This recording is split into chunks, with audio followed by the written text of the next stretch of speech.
Disabling biometric login on KuCoin is a straightforward process.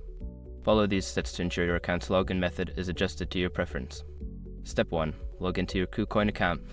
Open the KuCoin app or website and enter your login credentials to access your account. Step 2. Navigate to Security Settings. Once logged in, go to your account settings.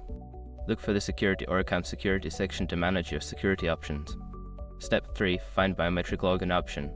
In the Security settings, locate the option for Biometric Login.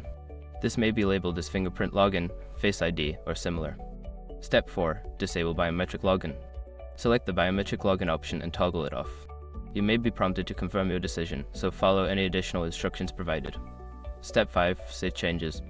After disabling the biometric login, ensure you save your changes. Look for a Save or Confirm button to finalize the update to your security settings.